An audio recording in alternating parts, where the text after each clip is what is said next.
IHN show.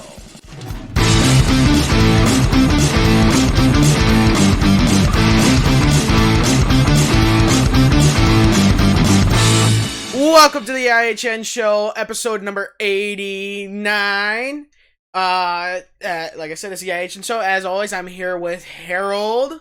And today, we've got a pretty good show. Even though it's only been 2 days like our normal here at the show, we got things to talk about for the playoffs in hockey. Oh, yes. All I can say is praise the St. Louis Blues. All right, and as I was trying to find a fun fact, not only could I not write down NHL news, but I also forgot the thing that makes sound effects. Oh, no. So, could you go make it? Go get that. Hold on. Sit back down real quick. You've got 30 seconds when I say go, all right? It'll be in the same spot as it normally is. Ready, set, go. All right. While he does that, we have IndyCar to talk about. Like I said, they have a race coming up here this weekend. We have NASCAR up on this weekend, too. We got more NHL playoffs. We got ECHL playoffs, AHL playoffs. Oh, it's a bunch of good stuff going on here. Coming in hot. Done. 19.33 seconds. Oh, I blew it. Oh, man. Yeah. I had time to bake a cake and eat it. Yeah. So, just for that, That is worth a free dinger. Nice. So, okay, it's good stuff. Plug that bad boy in. Hey! and it works. All right. So, I'll give you 2 dingers for that. Up to 2. Starting off strong. All right. Let's start off right away with what facility am I? Go ahead. I have a track. Oh, he does have a track instead of a facility today. Let me see here. For today's track Auto of the Club day, Speedway. and is incorrect. Oh. I am a 2.4 mile, 15 turn. Wow. I would assume asphalt, all of it. I would assume road course. Well, it's sure as hell not an oval. Yeah. Okay. Where in the U.S. is it? Like Midwest, Southeast, West, Central Plains, Midwest. Midwest, eh? Yeah. Okay. Who goes there? You see here? Does NASCAR go there? No. Okay, so that means it's probably going to be Mid-Ohio. Gosh dang it. Yeah, that's good stuff. Son of Beach. Because I knew when I asked, because I don't even know why I said NASCAR. When you said Midwest, I automatically meant NASCAR doesn't go there. Oh. I'm an idiot for saying that. So, but when you said, even when you did say that, in my mind, I already counted off the IndyCar road courses in the Midwest. Road America, Mid-Ohio, Indy Grand Prix. Yeah. I think that's it. I guess you could say the streets of Toronto. Or, Detroit, excuse me. But there's those 3. And I know the Indy Grand Prix circuit is not 2.4 miles. Because it's not, I think it's a little bit longer than that. And I know the Detroit one is not, I think it's under 2 miles, Belle Isle. And I'm pretty damn sure, last time I checked, Road America is a little bit more than 2.5 miles. Yeah. Add, maybe a mile and a half to that. Yeah, something like that. Yeah, a little bit. Just a little bit more. So, alright. that's what makes Road America so good. Because it's got the nice long straights. Yep. It's got a couple of them into our hard braking zones. NASCAR, can you please bring the Cup Series to Road America? That would be such a good race. Alright. Let's go on to some IndyCar.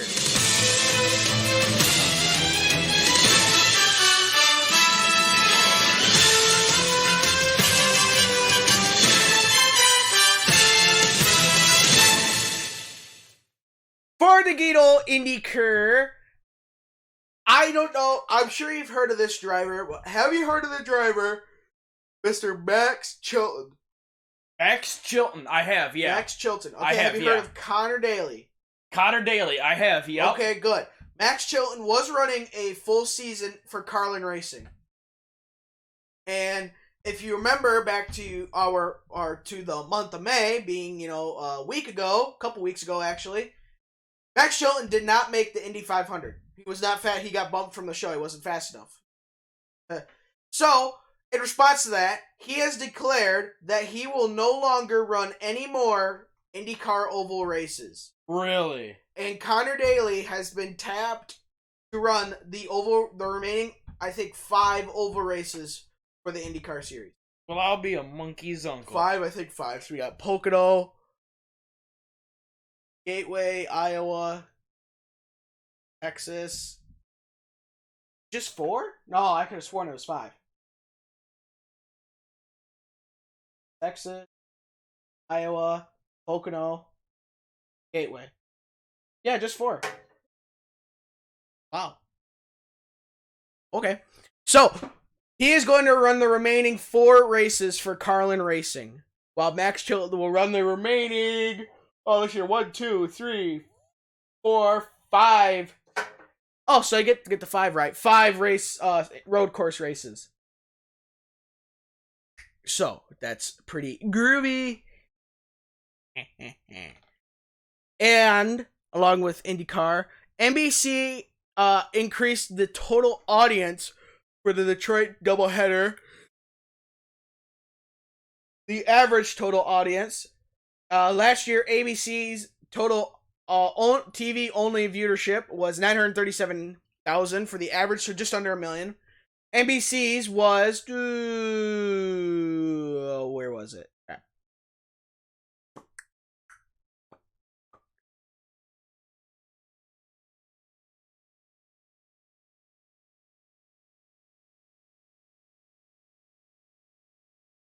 Wait a minute.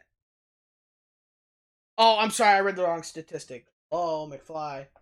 The average audience for ABC last year was 846,000. My bad. Sorry, there's numbers on here and I read the wrong number. NBC's was 924,000. So about 80,000 more people watched the race. Just, that's pretty good. Pretty good for IndyCar. Yep. I mean, for NASCAR, actually, that's pretty good for NASCAR too, considering what just happened at Pocono. So, oops. They were having such a good streak of increasing the ratings and then just went to the house. All right. Do you know this Fernando Alonso guy? Yeah. Are you sure? Yeah. What race did he not make this year? I think it was like the most famous one or something like that. I don't know. I can't. What is that name again? I forgot. I forgot. Jeez. Only like 3 people watched it, anyways. Yeah. Anyways, well, he's not going to run a full IndyCar season next year. Oh wow. He has declared he is not going to already. Jeepers. So that's a full season, though. I'm sure he's still gonna run the 500. That's what it is, the Indy 500, man. Oh, I think that's it. Yeah. So. I don't know what he's going to do. I mean, I think he's like 38, so he's got some age to him. So, it doesn't really say. He just said he's not going to run it next year. There's not much to that. Whatever, it's his decision. Yeah, how it is. All right, fun fact time. I will go first. All right. Because I want to go first today. The last time... So, I've been trying to look up the last time a NASCAR race was canceled. I could not find it. Could not find it to save my life. So, now, I am looking... I went and looked... The first try. Went and looked the last time an IndyCar race was canceled. Kid you not, here's a part on Wikipedia. Canceled IndyCar races and locations. Well, hell, why can't you give me that for NASCAR? Yeah. Well, I know why, because when they ran 60 races a season, you'd have 3 races every week, it seemed like. So, I mean, if it got rained out at once, well, they just didn't race there. They moved on to the next the page. It would be its own novel, all right? Mm-hmm. Be like the Percy Jackson series. It'd be 5 books. The last time an IndyCar race was canceled was in 2016, and it was the Grand Prix of Boston. Really? It was set up. There was an agreement between the city and the people and the transportation companies that needed the okay to set it up and stuff. Mm-hmm. And then it just didn't pan out. Really? So it was put on the schedule, but it never happened. Jeepers. So there's 4, 5, 6, 7, 8, 9, 10, 11, 12, 13, 14, 15, 16, 20, 21, 22, 23, 24. There's 24 races on here that have been quote-unquote canceled. So, Jeepers. Pretty good. And 6 of them were in 1980, but that was because USAC reunited with CART. So, whatever. 3 of those are also... Indy 500s, but that was because of World War I or II. So, whatever. And it is your turn. All right. My fun fact. It's a good one in my opinion, but you actually may not like today's fun fact. My fun fact. Current Boston Beach's head coach, Bruce Cassidy, could become, if he wins the Stanley Cup with Boston, the first former Griffins coach in our AHL history to have his name engraved on a Stanley Cup. Really? Yeah. Behind the Griffins bench in the 2000-2001 and 2001-2002 season, he had a win percentage of .642, and Jeff Blashill is in second for highest win percentage in Griffins history. It is in second from the 2012-13, 13-14, and 14-15 season with a win percentage of .638. 4/1000ths of a percentage is what Bruce Cassidy has as a coach, winning percentage as a coach for the Griffins. Now he's the current coach of Boston, and if he wins the cup, he'll be the first former Griffins coach ever to have his name engraved on the Stanley Cup. And that is my fun fact. Yeah. Not bad. Okay, let's lead us in there, Skipperoo. We will now move on into the gig segment. Sin bin time!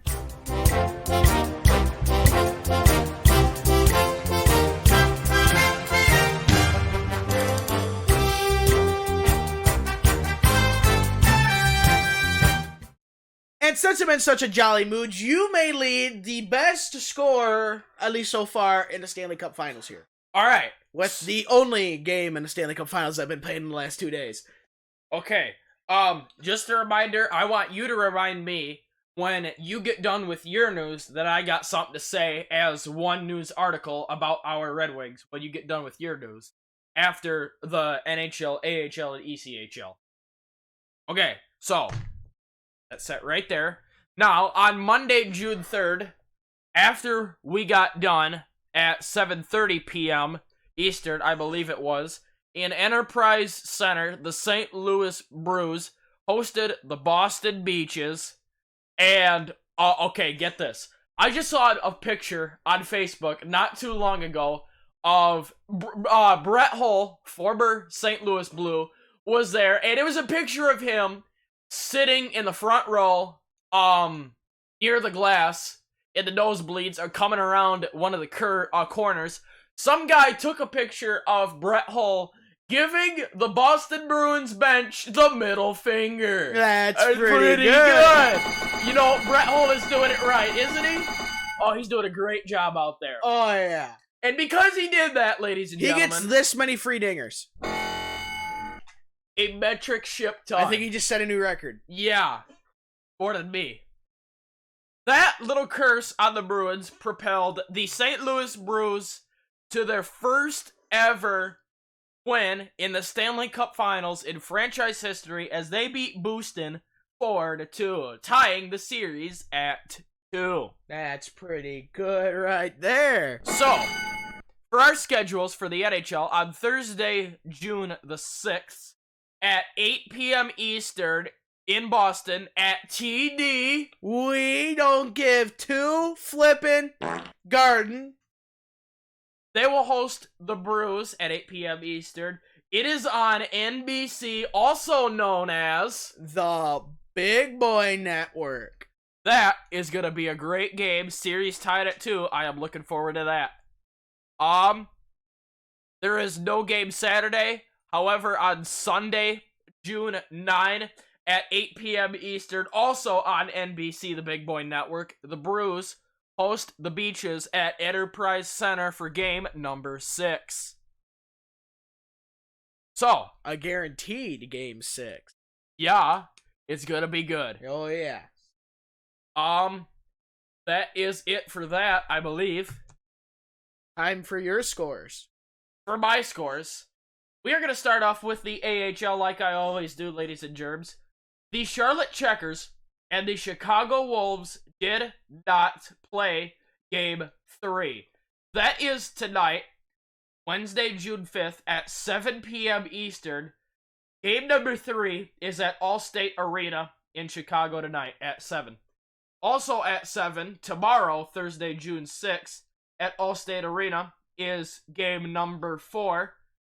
And then lastly, to finish up for the AHL, because this is all I have, I don't have any news to go with it.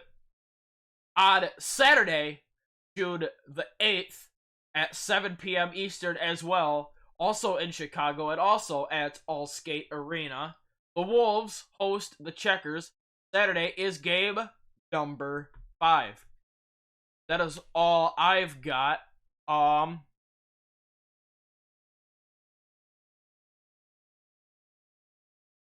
Let me see here. Yep, that's it. Okay, now, it is time to talk about game number 6 of the ECHL Kelly Cup Finals in 2019. Game number 6, Toledo with their back against the wall last night. I'm not going to say the score just yet. I'm going to tell you what happened. What happened was, at the end of the second period, Toledo had 1, and the Growlers had 4 at the end of the second. I kid you not, in game 6. Wow. That was at the end of the second period. That's so far paddling. It is right now. It was right then.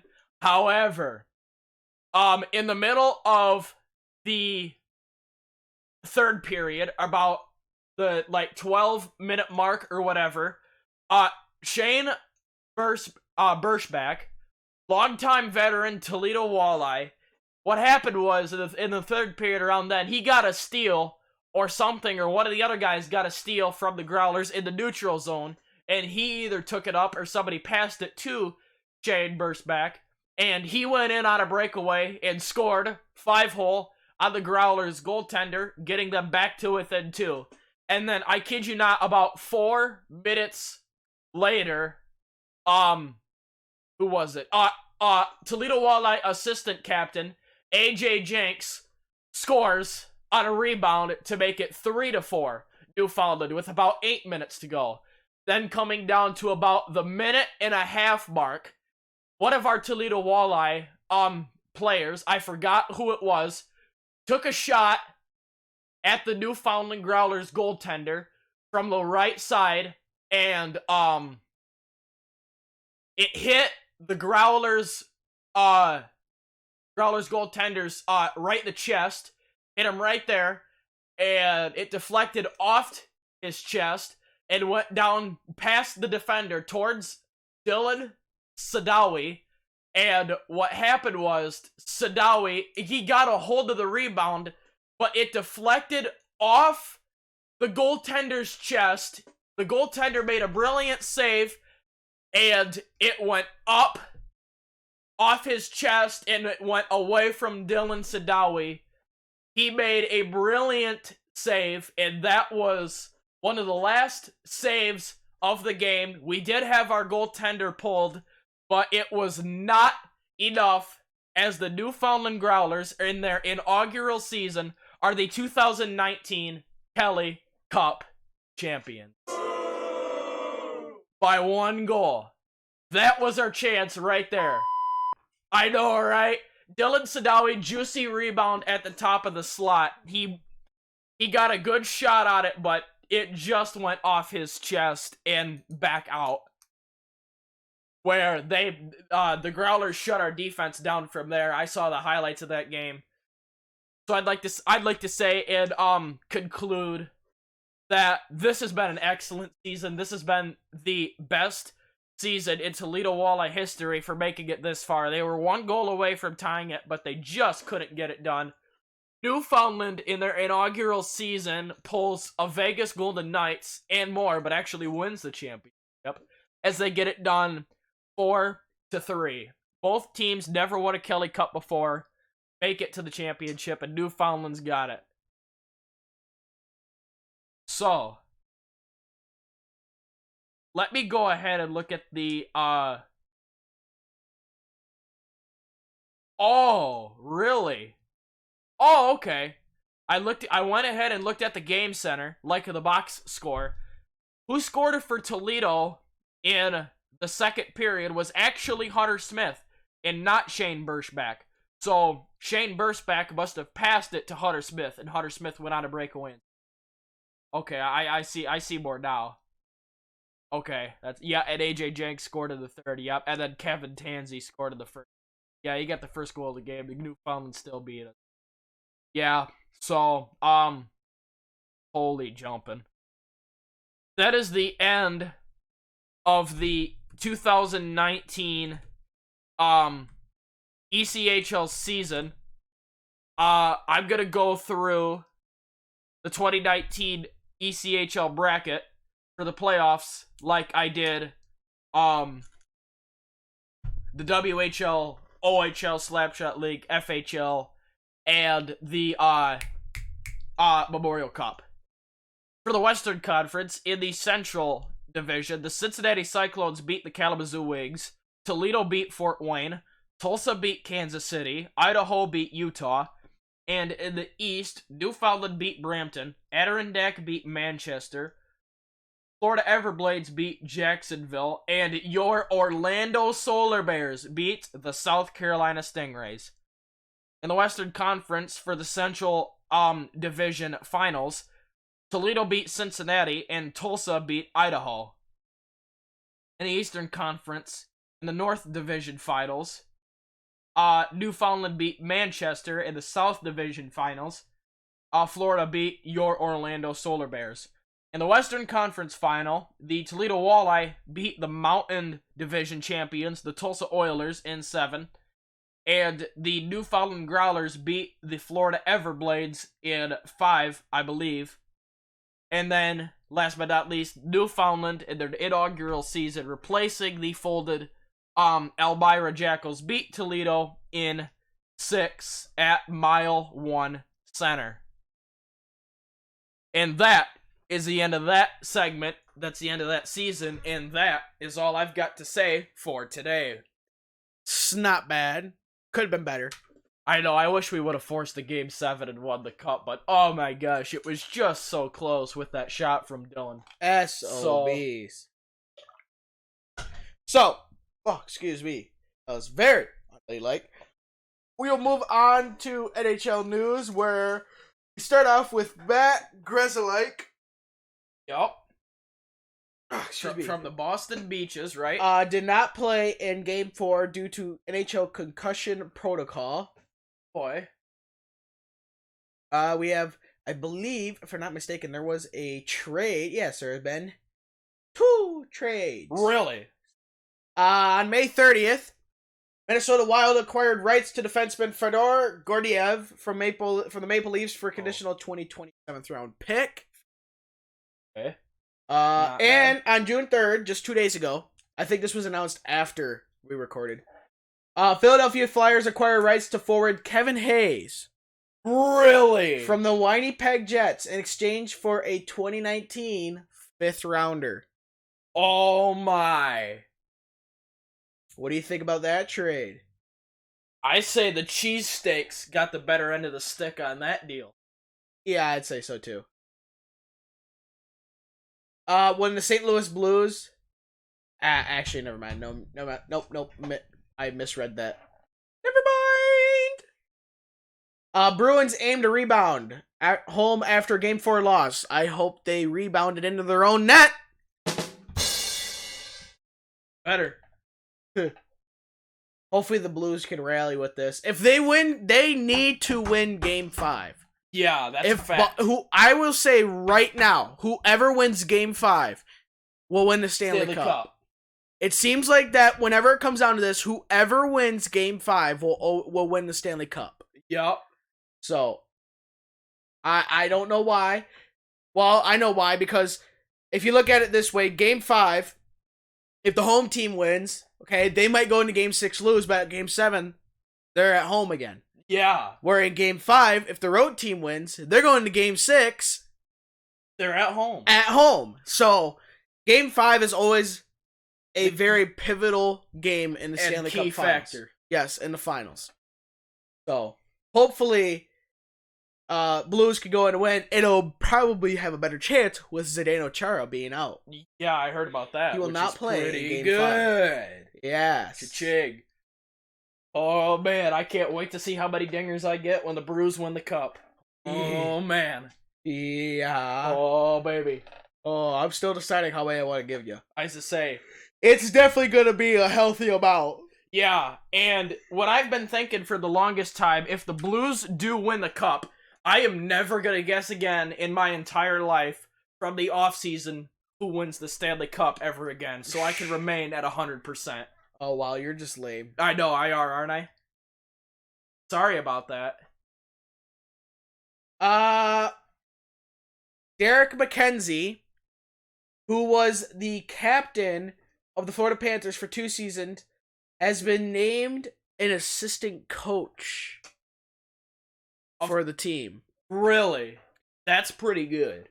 He will assist the Panthers coaching staff in an unofficial position this season after playing 1 game and having season-ending shoulder injury November 6th. The forward played 5 seasons for the Panthers and was captain from 16 to 18.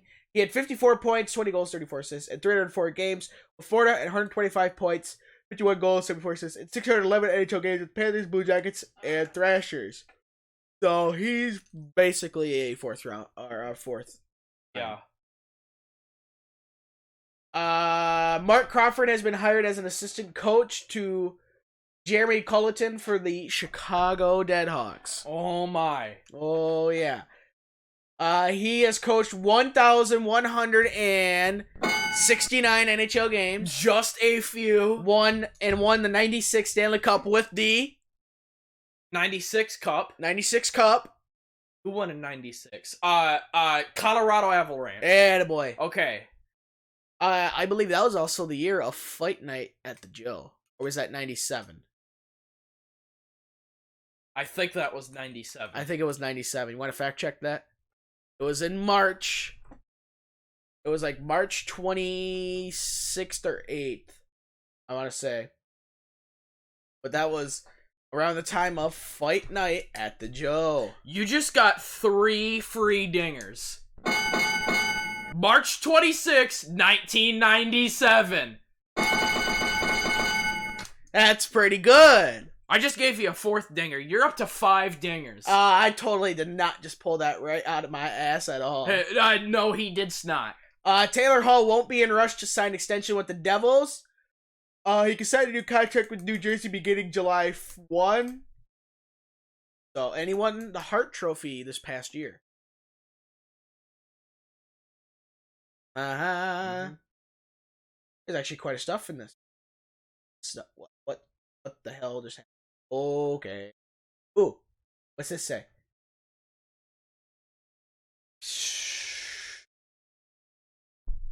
Do you list players? Oh, yes, I love this. All right. Who do you think is the most likely player to bounce back this coming 2019-2020 season? Okay, so that's definitely going to be a veteran.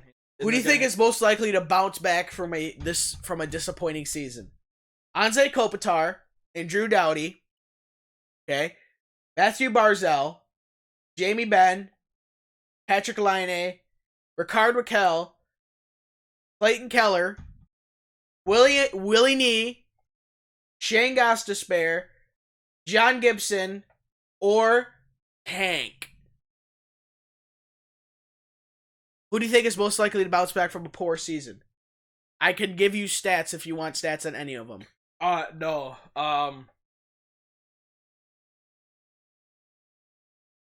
Other bounce back candidates are Martin Jones, William Karlsson, Rasmus Ristolainen, Jordan Eberle, and Semyon Varlamov. I believe that's 15 or 16 guys. I have 2 people I feel like are going to bounce back. They're going to have the biggest bounce back. My first guess, your my first prediction. I say prediction.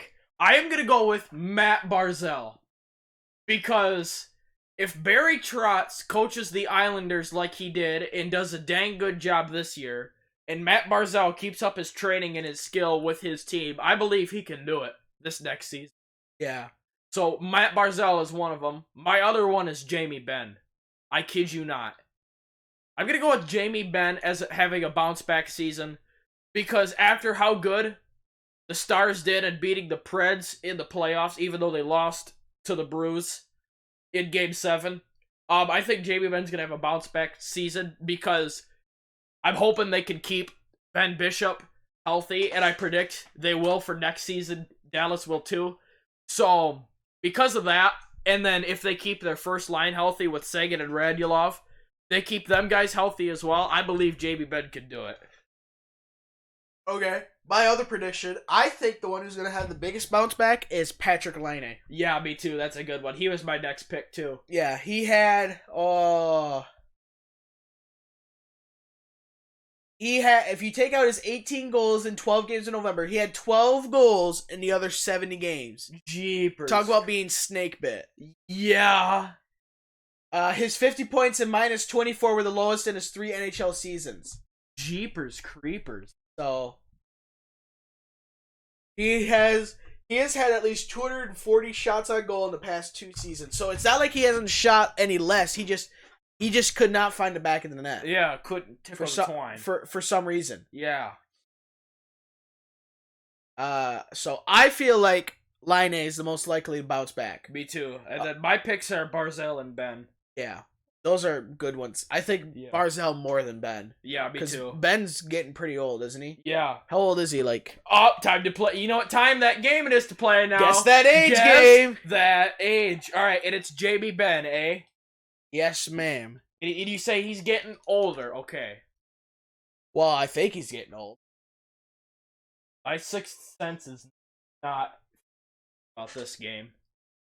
Okay. Okay, you've got his age, right? Yes, I have his age. Okay,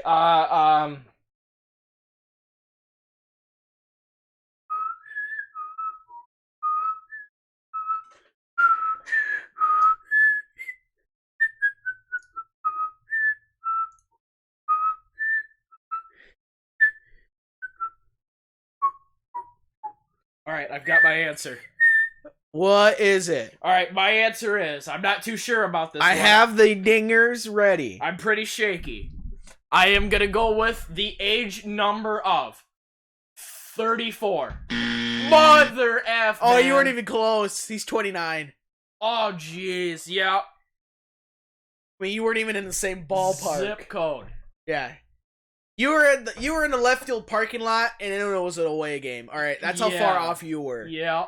So, he's 29. Matthew Barzal is, guess that age again. Matt Barzal. All right, you keep thinking. I'm gonna keep going through the news. Don't. Oh, what did I just do? Monkey. I just did something. I just broke it. I broke everything. Don't. Okay. Don't it up. So. And, oh, that was the end of the news. All right. What is your guess for Matthew Barzal? Okay, get the diggers ready. Okay. It is ready. I am going to go with the answer of, is it 22? Well, I'll be a monkey's uncle. You're already going to get a digger for 22, but now I'll just round you up to 5. That was you get 3 dingers. Hey! You're only at 5. You had the 2 starting off, and then you went from the penthouse to the house real quick. Real quick. Yeah. So. Okay. All right, good. You said you had NHL, you had some news. My news is, which is a first in a while, in a long time. Yeah. My news is, I can't remember. It's so long. This guy. My news is about Libor Sulak. He played for the Griffins this season, and I got this on. Let me see here. Yesterday at 5 o'clock. I found out that he signed a contract with the Cyrstal Sharapovets, however that is, or whatever that is. Are them sub-team in the KHL. Oh, I figured. He signed a contract with them for right now. He's no longer a Griffin.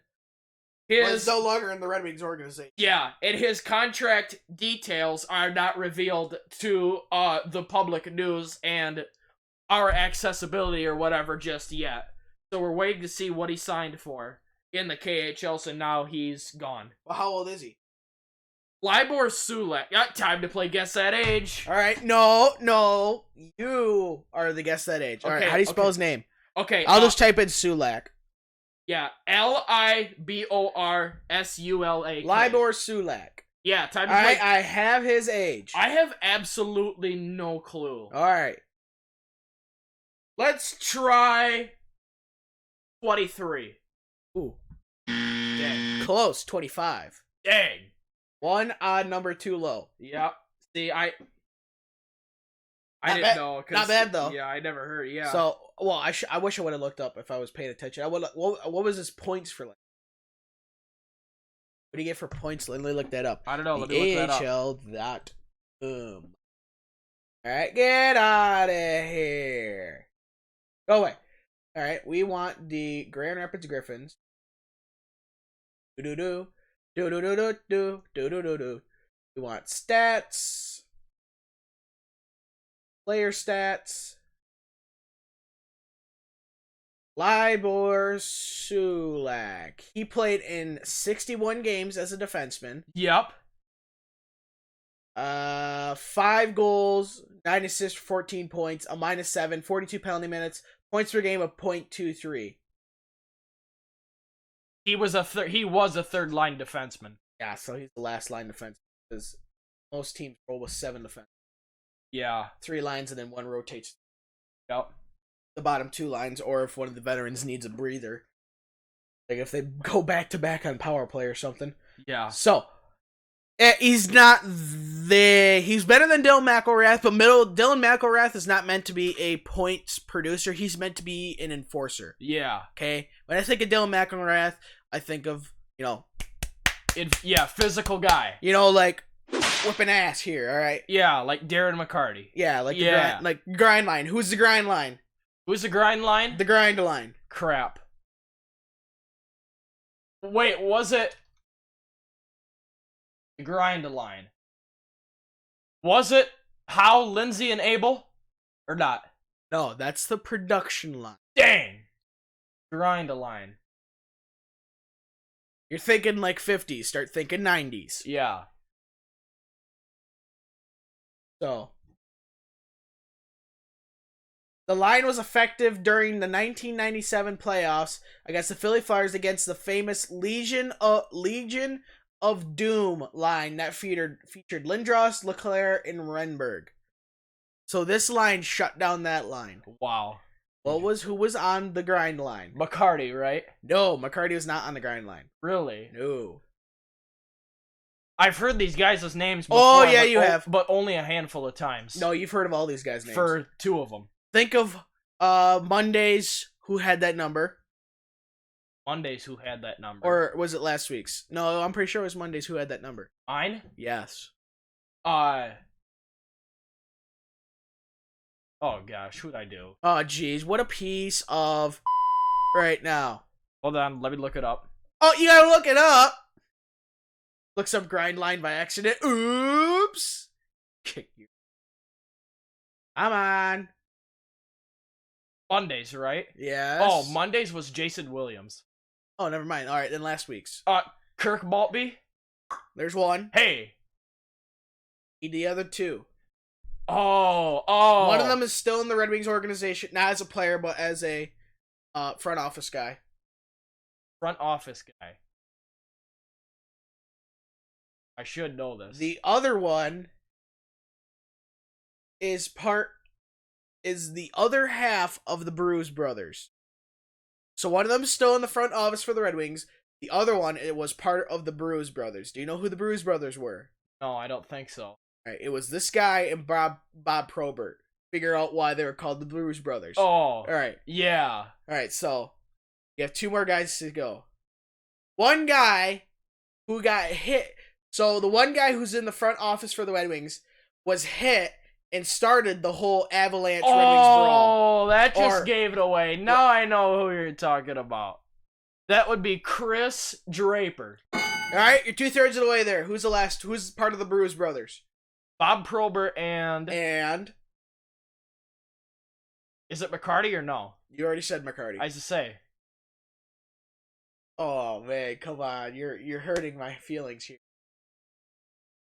Come on.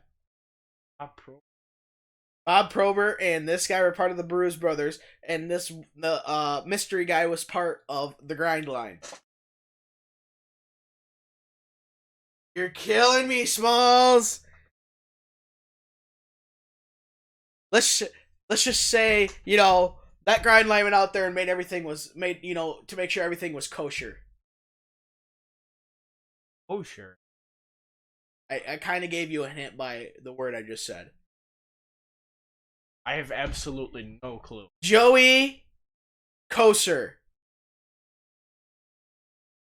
I don't think I've ever heard of him my entire life. You've never heard of Joey Kosher? I might have, once, but I forgot his name.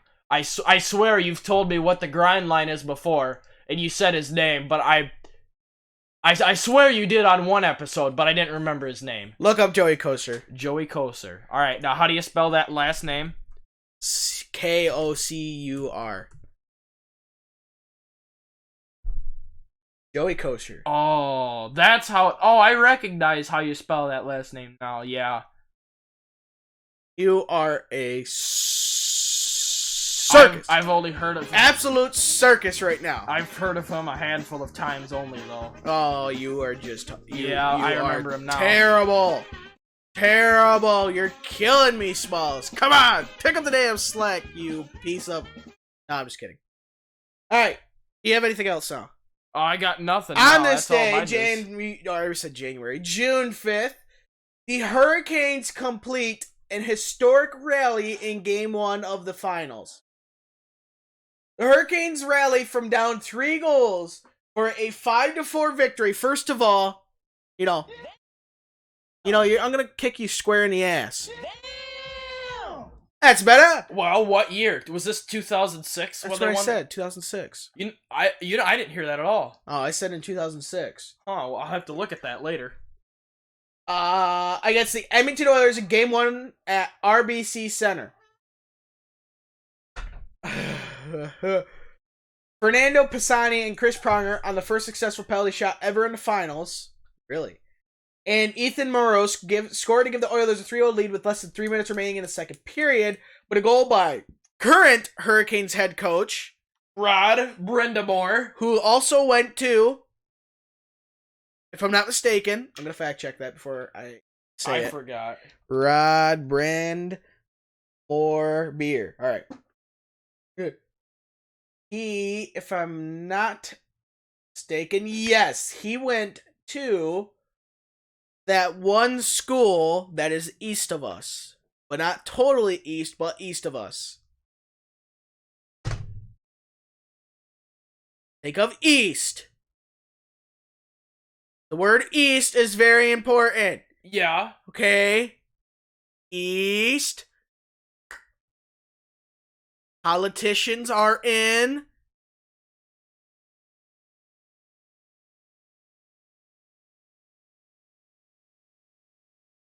Lansing. Politicians are in Lansing.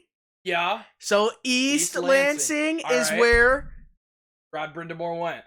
For college at Michigan State. Thank you. Jeez. Gotta spoon feed it.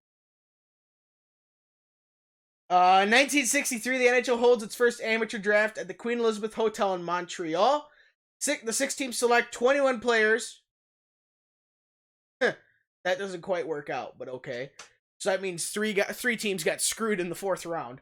Yep. The Montreal Canadiens had the first pick and selected forward Gary Monahan. Detroit Red Wings picking second take forward Peter Malkovich. 1 of 2 players among the 21 to be selected to an All-Star game during their careers. The other defenseman, Jim McKenney, goes to the Toronto Maple Leafs with number 17 pick. In 1967, the NHL's second 6 becomes a reality when the LA Kings, Minnesota North Stars, Philly Flyers, other team in Pennsylvania, the Oakland Seals, and the St. Louis Blues officially receive their franchises. The arrival of the newcomers marks the end of the original 6 era and makes the NHL a coast-to-coast league. In 1991, this Brett Hall guy, who's flipping off everybody,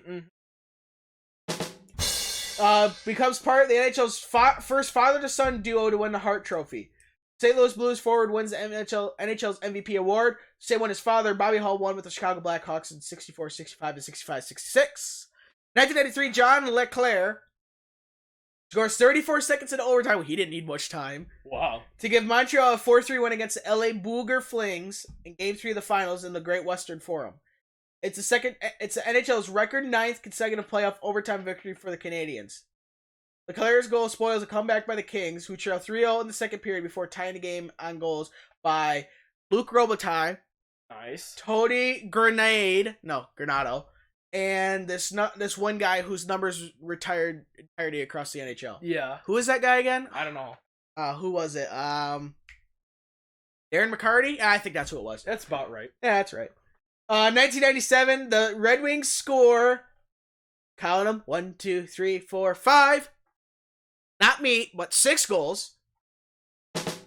There's a joke in that, people. Mm-hmm. Did you get it? Nope.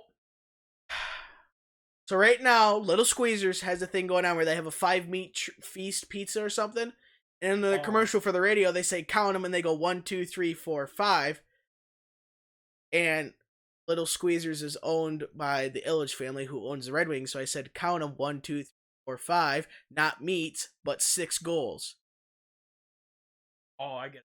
Oh, yeah, if you're paying attention, yeah. Obviously, you haven't heard of the radio ad, so. In Game 3 of the Stanley Cup Finals, 97 at Joe Louis Arena. Leclerc, the same sucking guy, puts the Flyers ahead at 1-0 into the first period, but the Detroit Red Wings' Stevie Wonder ties the game 2 minutes later. It was only 20 in front of that. Yeah. The victory gives the Red Wings a 3-0 lead in the best-of-7 series, who win the next game. In 2003, the New Jersey Devils tie a playoff single-season record set by the 88 Oilers with their 11th home win. Just a few. A 6-3 victory. Oh, I forgot the paddling for the... Come on. Why does it do that? Yeah, it's better. I forgot the paddling for the Red Wings. Nice. Yeah, a 6-1 victory. You better believe that's a pen. Yeah. After the teams combined for 6... This is for 2003. After the teams combined for 6 goals before the game is 27 minutes in. Cheaper. What are you playing with? Like crap. Shooter tutors or something? Good lord. Yeah, no goaltending involved whatsoever. You're telling me. In 2004, Marty St. Louis scores 33 seconds into the second over. He didn't need much time. Either. Second overtime. That's a free dinger. Nice. What do you want? Get out of there. All right. To give the Tampa Bay Lightning a 3-2 victory against the Calgarys in Game 6 of the finals at Pengrowth Saddledome. You know, I'll say it once and I'll say it again. The Calgary Flames should have won that game. Yep. Brad Richards scores 2 power play goals in the second period for the Lightning, then has the primary assist of the goal by St. Louis and ties the series at 3. 2013, Patty Treese Bergia, who gives to Flying, scores at 15-19 of the second overtime. He doesn't get a dinger. Well, you get a dinger. Nice. He needed more than just a little time, okay? That's why he sucks. Took forever. Yeah, geez. 15-19. Could have gotten a hot dog 3 times over. Yeah. Taking a piss while I'm at it. And eating it. Yeah. Cooked it myself. Yeah.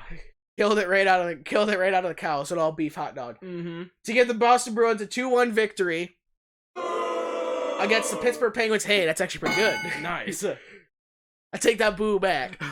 In Game 3 of the Eastern Conference Finals at TD. We don't care garden. Oh, yeah.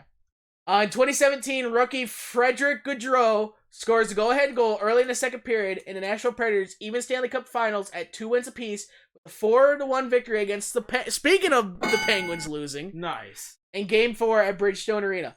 The Ageless Wonder makes 22 saves. And you know what that means. Oh, jeez. Racking it up. Good lord. Alright, that's all I've got. I think it's time for a little bit of the good old trivia. Your sup. My trivia question is, where did you get the ER? Who holds... After he had a ride in the ambulance. Yeah, shut up. Who was the second ever person to get 2 penalty shots in one game? Also second to last. So there's 3 guys that did it. Who did it in the middle? for 2 penalty shots attempted in one game. 2 penalty shots in one game. This happened the second time ever in NHL history on February...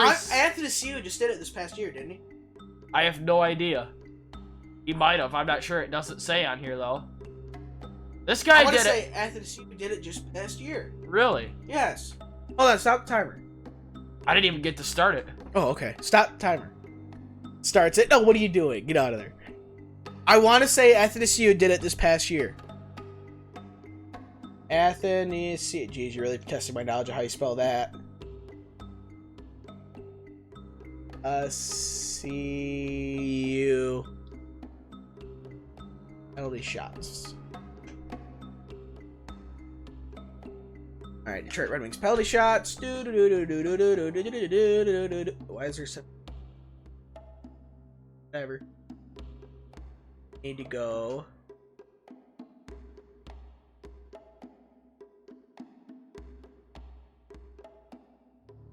I'm sorry, I was wrong. Okay, I had Anthony Tsoonaaami right, but he did it along with. There was 2 penalty shots in the game for Detroit, but it was for Anthony Tsoonaaami and Rasmussen. Ah, okay. Nice. So because I remember something with Anthony Tsoonaaami and 2 penalty shots, but it wasn't that Anthony Tsoonaaami had 2 penalty shots. It's just that Detroit had 2 penalty shots and Anthony Tsoonaaami had 1 of them. Yeah, this past year, Anthony Tsoonaaami had 4 penalty shots. Jeepers. Yeah, and had none before that in his career. Wow. Starting off one and starting off strong. Yeah. Score early and score often. All right, continue on. All right. The second guy to ever do this, it happened on February 6, 2009. Got his name here. This guy born November 20, 1988, currently 30 years old. Born in New Canaan, Connecticut, US of A. Tony Canaan, Connecticut? Yeah. Okay. 6'2", left winger, left-handed shot. Chalk up a free dinger. Woo! Because he was drafted 22nd overall in the 2007 NHL entry draft by Les Canadiens de Montréal. That's your big hint. He played for... So wait, drafted 22nd overall by Montreal in the 2007 draft. In the 06-07 season, he played for the Sioux City Musketeers in the USHL. Then in the 07-08 season, he played for the University of Michigan in the CCHA. Then in the 08-09 season, all the way up until the 17-18 season, what he was drafted by, he played for the Canadiens. And in the 18-19 season, he played 66 games and got 22 goals for the Vegas Golden Knight Lights. American, played for the Canadiens, now plays for the Vegas Golden Knights. Should be pretty easy. He has a nickname. If I tell you his nickname, it's a giveaway. Plays for the Golden Knight Lights. Yeah. So, Hatchet. And that's it. Right when you said Golden Knight Lights, I'm like, okay, I'm pretty sure it's Packerztown. And I just tried to think, all right, what? I don't think anybody else drafted that high was traded to the Vegas Golden Knights from Montreal. Yes. Yep. Alright. My turn. Who has the most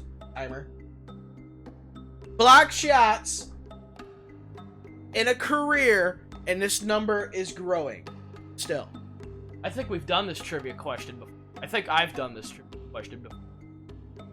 Because we have, I don't remember. Because is it Dan Girardi? Then obviously, yeah, we have then. Okay. Who has the most block shots in a playoff career? I had to back up because Okay, it's good. I just went to the next one down. Yep. All right. Goldfish trivia. Ask me a question, then I might give you the answer. Oh, what is his birthday? His birthday, October 10th, 1974. That makes him 44. That's 2 times 22. What a piece of frickin' right now. Okay, when was he drafted? When was he drafted?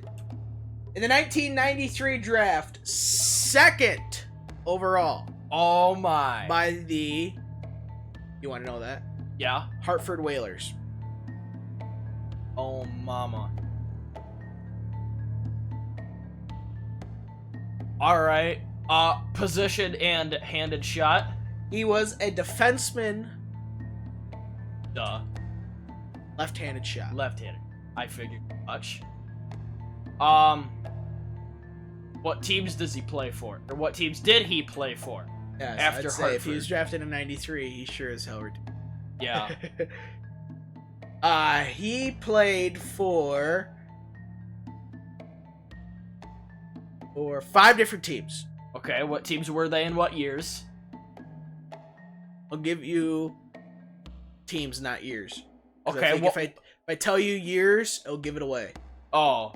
What was the last team he played for? What team did he retire with? How about that? Philadelphia.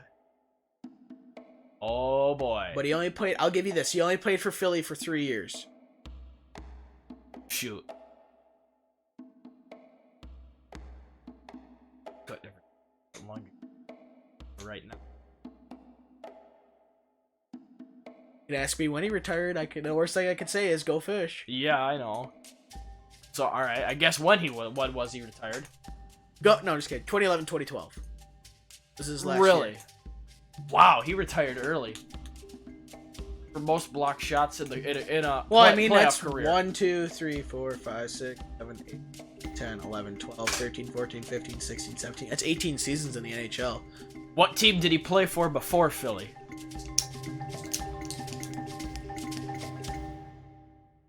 Walt Disneyland. I know it's World, but Disneyland. Oh! You know what I'm talking about? Yeah. Okay, good. Let's go with 15 seconds left. Hartford. 10 seconds left. What's his initials? 5 seconds left. His initials is CP. Chris Pronger. Oh, just beat the timer. Hey! You were probably thinking Chris Pronger, weren't you? I was thinking Scott Niedermeyer, but then that's another good one. it is, but I thought... I don't think he retired with Philly, did he? No, he did not. Okay. Chris Pronger did, I remember that. Scott Niedermeyer, that's a good one. Yes, I most signify Pronger playing with Philadelphia. That's because I remember it. But he played the longest with St. Louis from 95 to 2004. And then, obviously, didn't play the lockout. Yeah. So if he would have played, if there was no lockout, he would have played 19 seasons in the NHL. Yeah, shoot. Oh my gosh. If I would have asked a next question of who did he play for before the Ducks, and if you would have told me and gave me that response of he played with St. Louis before. That was not the correct answer, though. He played with the Oilers 1 year before. Oh, that's right. Played for the Oilers 1 year after the lockout. If you would have said he played for St. Louis before Edmonton, I then would have said Chris Pronger. I know Chris Pronger for playing mostly with Anaheim because I'm a Ducks fan. I am a Blues fan. However, he did play more seasons for the Brews than he did the Ducks. I can tell you right now, we're all Blues fans this year. We are right about now. Yeah, we don't want to be singing said Blues. Yeah, we want Chris Pronger to be there as well. And we especially want Brett Hull to be there giving the bench the finger, am I right? Y'all are number 1. Yeah, just in losing. Yeah, we got a special finger for you. Number 1 in being rats. Yep. For being goons. Brad the Rat Marchand is top rat. Yeah, how about just being straight up dumb? How about that too? That works. That's pretty good. Alright. I believe it is now time for the NASCAR segment. And drinking beer.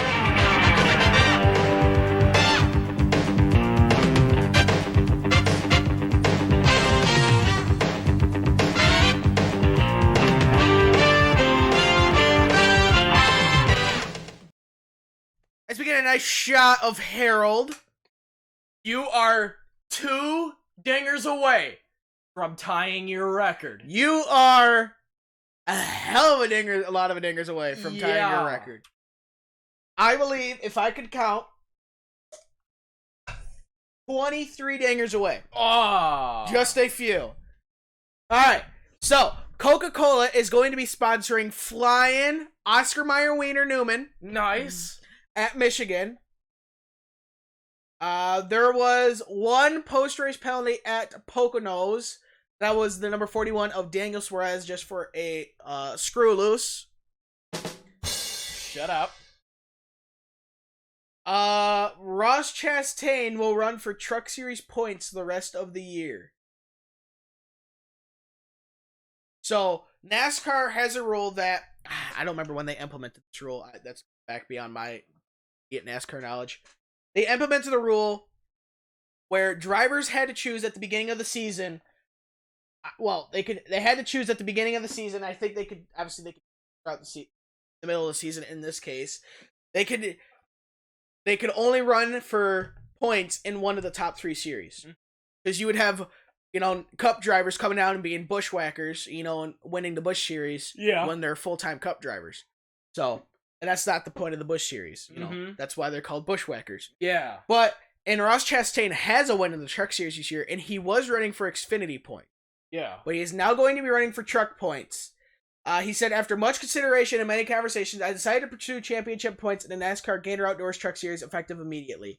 The shift will allow me to be in the Truck Series this weekend in Texas, and I'm grateful to everyone at Nice Motorsports for giving me this opportunity.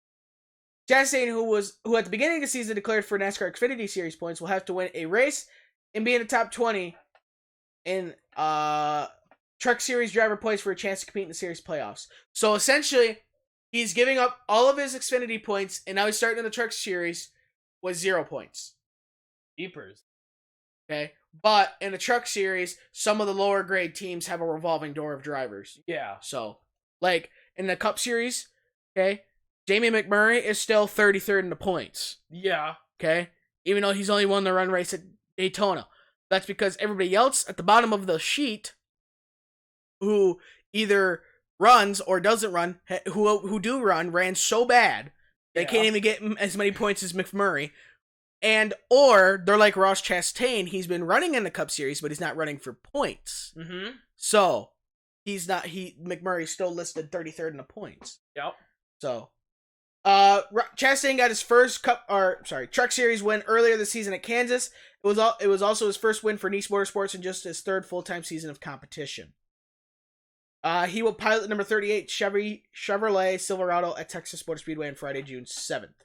So obviously means he will not be at Michigan, which will be the first time he has missed a race in either of the top 3 series. He has run every race in the top 3 series because so far every weekend all 3 have been at the same track, or one was off, but they were still all have been at the same track. And this is the first weekend that one is somewhere else. He could still fly down to Texas because I'm pretty sure the Truck Series will run Saturday night, but that means there would be no time for him to fly from Michigan down to Texas. Yeah. So, where are we at? A Goodyear tire test is underway at Indianapolis. A 2-day test includes Dennis the Bettis, Hamlin, William Byron, and the number 10 of A Squared. Yep. Will help select the tire combination to be used in this year's race. It'll be run on Tuesday and Wednesday on the oval. NASCAR partners with Amazon Web Services, the world's largest cloud platform, as NASCAR preferred cloud computing, cloud machine learning, and cloud artificial intelligence provider. Garrett Smith will be driving for Premium Motorsports at Michigan. And there was Goodyear Fast Facts for Michigan and Texas. The Cup Series will have 3 sets for qualifying or for practice, 1 set for qualifying, and 7 sets for the race. The Xfinity Series will have 6 sets for the race for the entire event. And the Truck Series will have 6 sets for the entire event as well. And now we'll go to the entry list at Michigan, where we have the minimum amount of cars available at a Cup race. We have the 00 of Buckshot Jones driven by... Oh, shoot. Is it Cole Custer? No. That's not right. That's Xfinity. Yeah. Cup Series here. Got it right. We're talking Xfinity Series. I want Cup Series. The 00 of Buckshot Jones will be driven by... Is it Landon Castle? Landon Castle. Okay. All right, now I'm going to list off the other 35 Wow. in record time. All right. You also got Kurt Busch, Brad Keselowski, Austin Dillon, Kevin Harvick, Ryan Newman, Daniel Hemrick, Chase Elliott, Eric Almirola, Denny Hamlin, Brian Blaney, Ty Dillon, Clint Boyer, Garrett Smithy, right? Recchi, Stenhouse Jr., Kyle Busch, Martin Truex Jr., Ed Jones, Paul Menard, Joey Logano, William Byron, Corey LaJoie, Michael McDowell, Matt Tiff, Chris Buescher, David Reagan, Daniel Suarez, The Kid, Kyle Larson, Bubba Loss, Ryan Preece, Jimmy Johansson, Cody Ware, Bailey Curry, Quinn Huff, Alex Bowman, The Showman, and Matt DiBurrito. Okay, we're done. Your schedule for the Firekeepers Casino 400. What if no betting was allowed?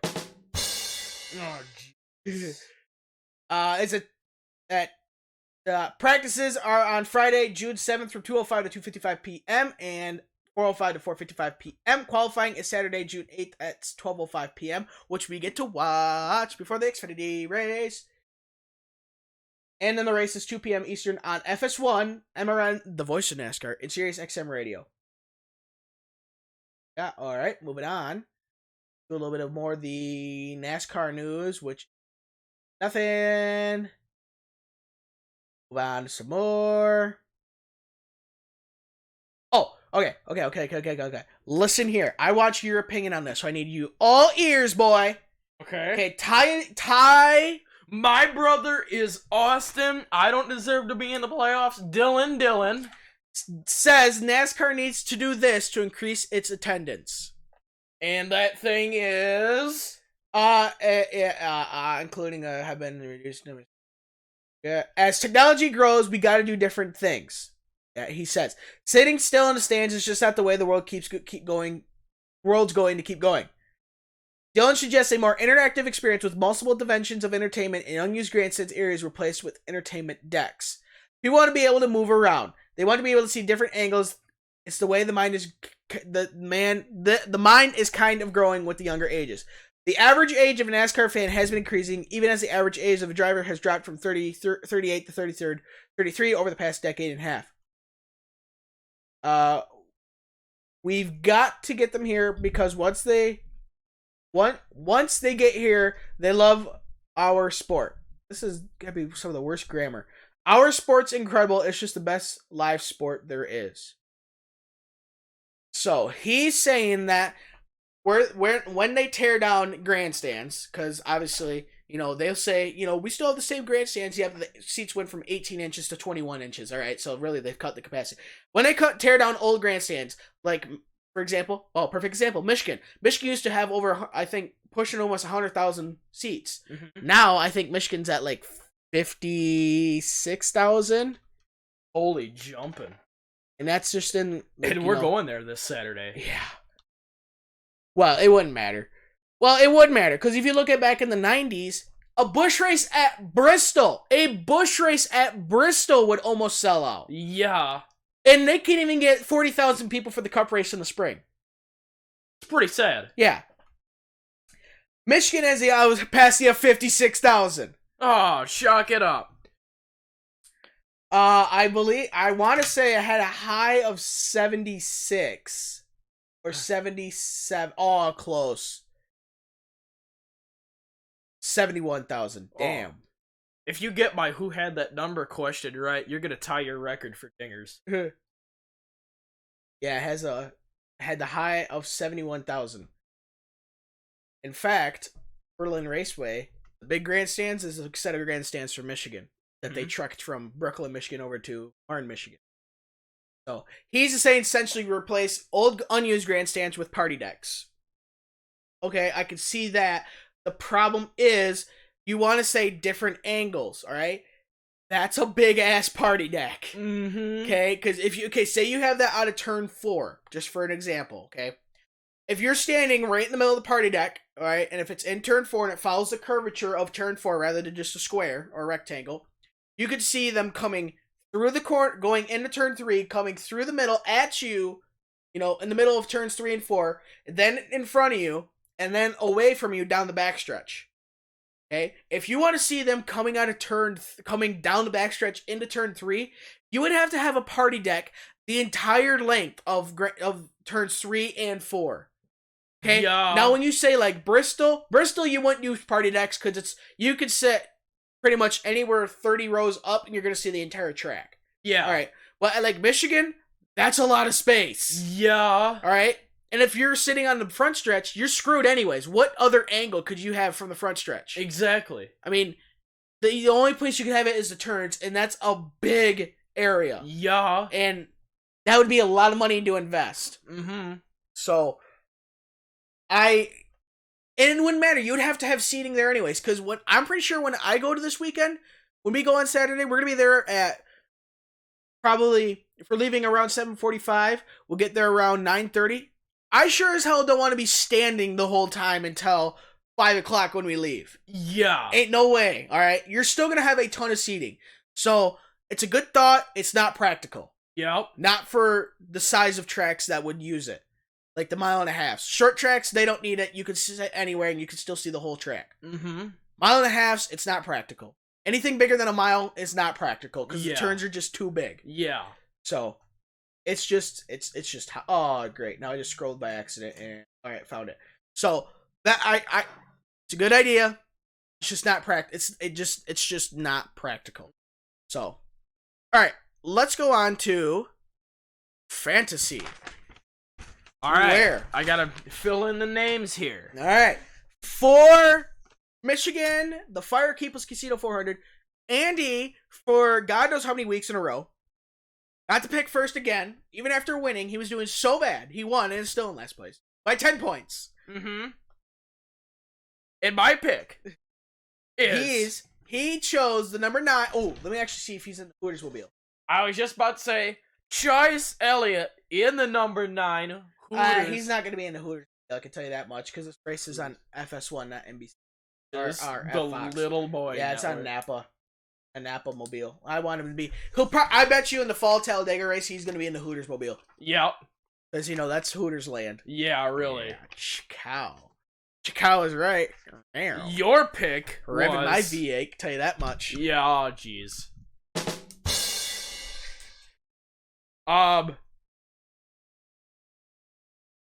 Your pick was Chase Elliott. Yep. My pick was the Shrub. Shrub, that's it.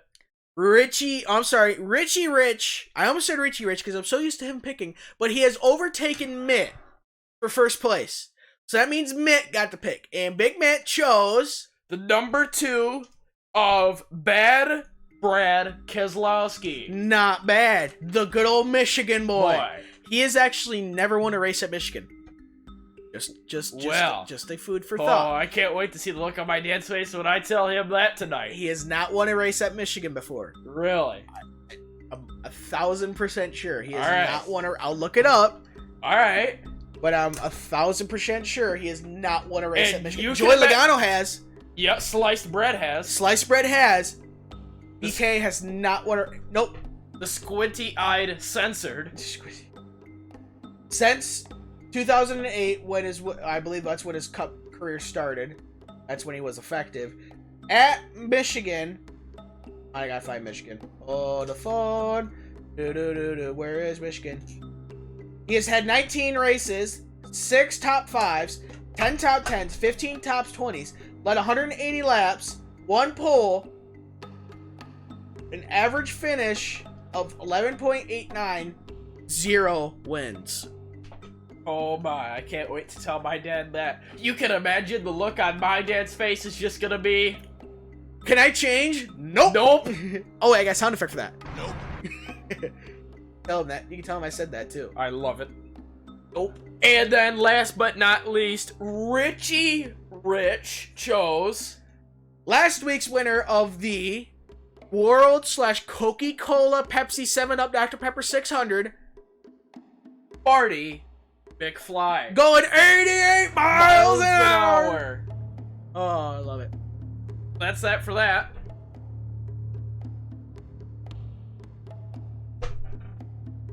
Now it is time to move on to... Oh, Oh, I am actually mistaken. Sliced bread has not won at Michigan before. Wait, hold on. That's since 20. I want overall, damn it. Go back. I don't want since 27. I want overall. All right. Joey Gatto. He has 2 wins. Michigan. Okay. So Chase Elliott actually has the best average finish of 5.33. Love it. He has 6 top 10s, 6 top 20s, and has led 66 laps. Yes, ma'am. Evil. His lowest finish is 9th. Wow. That's a good pick. All right. Who had that number? Go ahead. By who had that number? I can't remember. Just gave it to me. You are going to break your record if you could guess the name of this guy after I say his number. Say his number? Yeah. How, like right away or just at all during the 3 minutes? Within the span of about 10 seconds. Oh, great. Okay, here we go. I gotta be paying attention. What is his name again? I don't know. Oh, okay. I ain't gonna say it like I did Robert Lang that one time. Gosh, I Yeah. was PO'd. Yeah, how'd you get there? You just told me. Oh. Okay. Who in the 2006-2007 Twin Wings... Still stuck on the Red Wings, aren't you? Yeah. 2006-7, so that was... Who won the cup that year? Anaheim? Yeah. Alright. That was the year before they won the cup. The key number of 40. No. 11. 11? Oh. Oh my god, I'm going to shoot 11. Come on, what is his name? Oh my god, what is his name? I can't give you his initials. I know who it is. He's an assistant for the Grand Rapids Griffins. Or at least he was. He was part of the front office. Was he an assistant or is he a current assistant for the Griffins? I remember he was an assistant. I believe he is a former assistant. So he was an assistant. Okay, so born December. Because he was the number 11, and then when Danny Alfredson came, he gave up his number 11 for Alfredson to have it, and he took the number 71.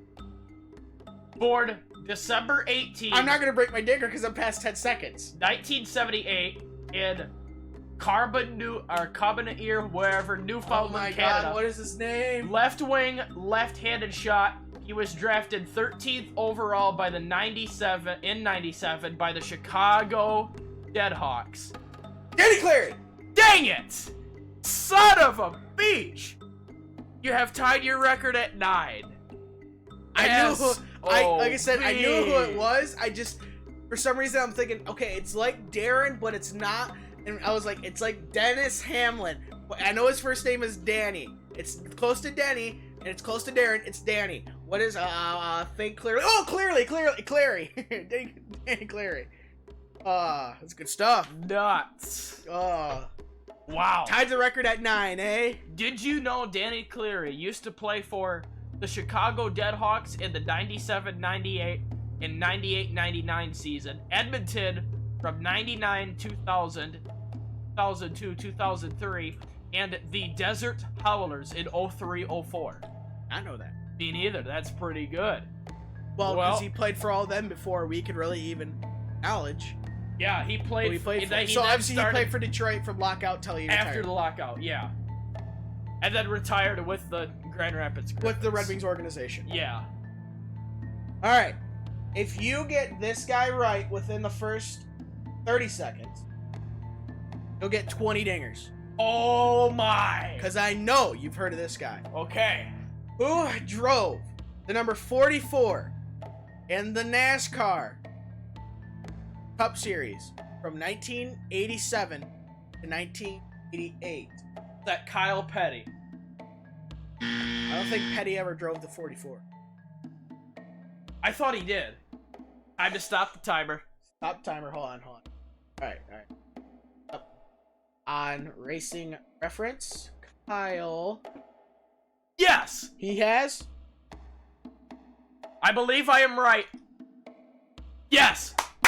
He drove the number 44 blue, red, white, and yellow Hot Wheels car in the 1999, 2000, and 2001 season.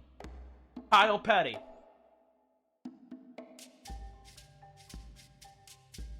Yes, 2000. Yes. Do you see that or no? Hold on. 2000, eh? Sponsored by Hot Wheels. Okay, I love that car. Well, you're 11 years too late. Dog, damn. Alright, so it was Richard Petty. Yeah, right. Alright, here comes your facts. Or stats. He is born June 30th. He's got a birthday coming up. 1957. Almost about to turn 62. From Columbia, Tennessee. You have 5 seconds if you want to get your 20. He has won the 1994 and the 1995 Daytona 500. I believe he was the last person to win it back-to-back. He won the 1996 Winston 500. He was the 1980 through 1982 Nashville Speedway USA Track Champion. The 83 Winston Cup Series Rookie of the Year. He has run 748 races over 33 years in the Cup Series. Holy. Yeah. He only has 10 wins, 216 top 10s, and 11 poles. His best finish in the point series was third in 1995 and 2001. His first race was the 76 Music City USA 420 Blaze in Nashville. His last race was the 2009 Turns Fast Relief 500. Tom's Fast Relief 500. 2009 was his last race? At Martinsville. Holy. His first one was the 1994 Daytona 500. Good way to start out your win career. His last win was the 2002 Carolina Dodge Deros 400 at Darlington. 1 year before Ricky Craven beat Kurt Busch. I swear I did that race just a couple days ago. Oh, yeah, I did. That's right. You have a minute 15 left. Initials. I don't think so. He is not most well known in my eye driving the 44. He is most well known driving a different car, still in the 40s though. Oh, jeez. Okay, was it bad that I was almost about to say Sterling Marlin? I remember Sterling Marlin. He announced his retirement from racing on March 18, 2010, and formerly owned a Chevrolet dealership in Ashland City, Tennessee, a Dodge dealership in Dixon. 2012, he publicly revealed that he had been diagnosed with Parkinson's disease. He has undergone deep brain stimulation surgical procedures at Vanderbilt University Medical as part of his treatment. He still remains an active driver in the Pro Late Model division at Fairgrounds Speedway. He currently leads the point standings in that division to go along with his 2 victories, driving the number, in this case, the number 40 car. You have 10 seconds left. I'm not going to give you. Dang. Silver Bullet. Silver Bullet? You are going to hate yourself so much. Well, it depends on what his name... Well, the hits that you gave me, it depends on who it was. It's all the factor. You're gonna hate yourself so much. You better get your stand of hats. I got one Santa hat ready, and I have Google Images ready. Look up the number 40 Coors Light car.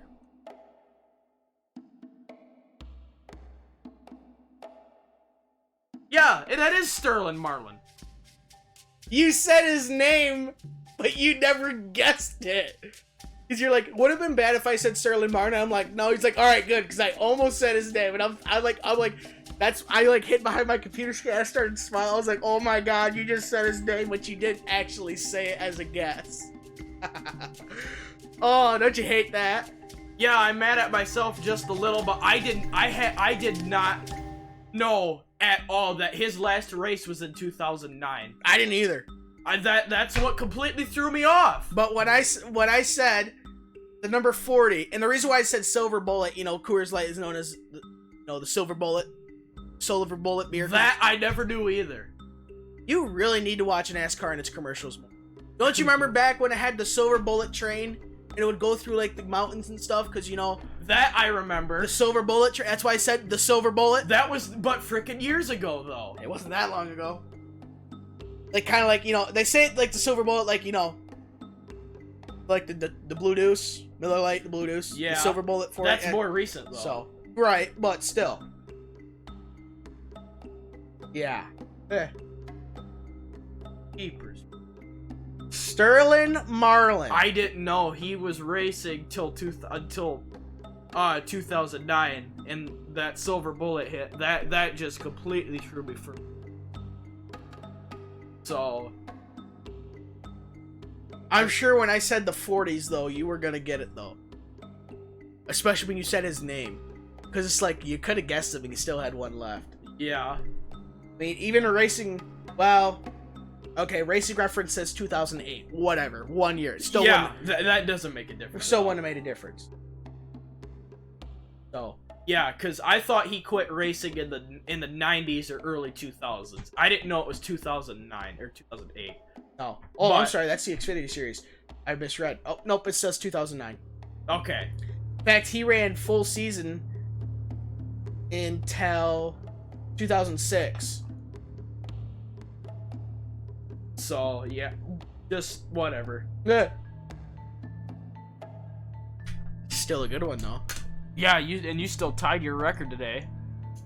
That's not bad. You tied your record at 9. Good work. All right.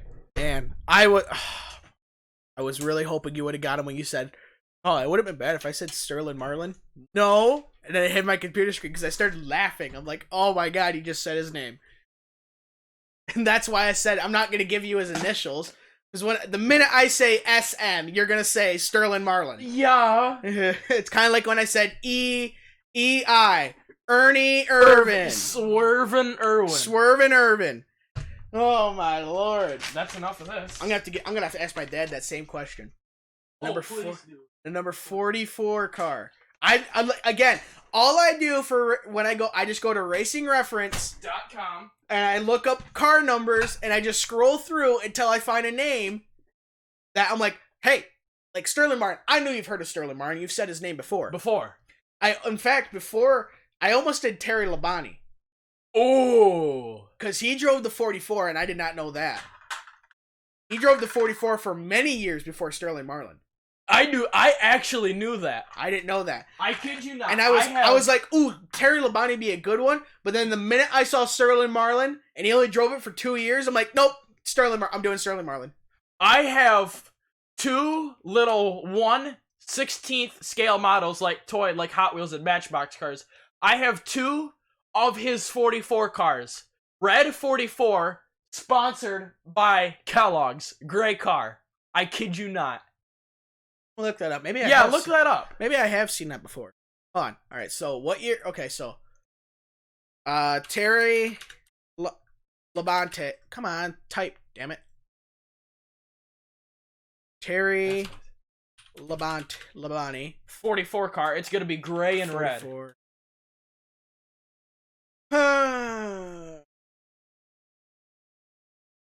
Nope. Well,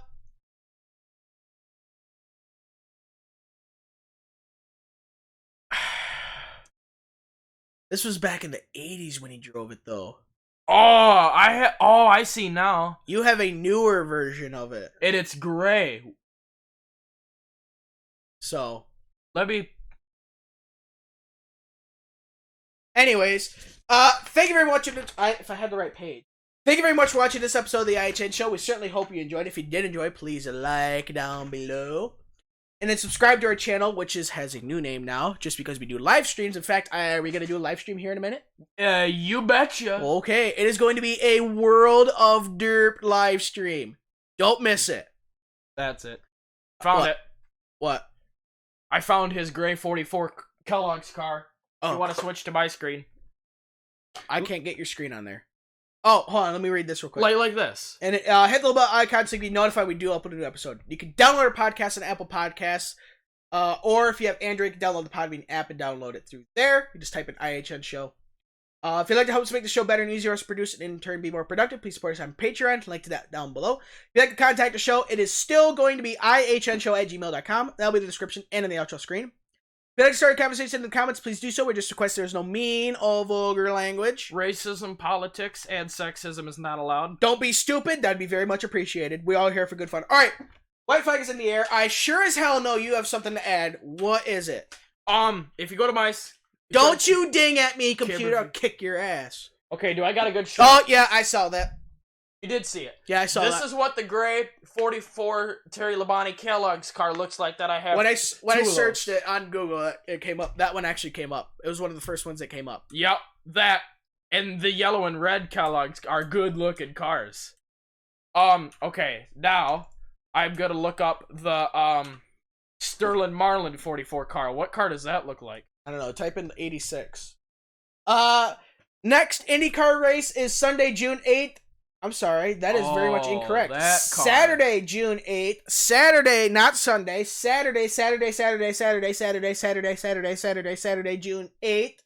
8 p.m. Eastern at Texas on NBCSN. The Littlest Boy Network. What? The Littlest Boy Network would be FS. Or USA Network. That too. Race 15 of 36 of the points season for the NASCAR is Sunday, June 9th at 2 p.m. Eastern at Michigan on FS1. The Little Boy Network. All right. And Sterling Marlin's 44 Mobile looks alike.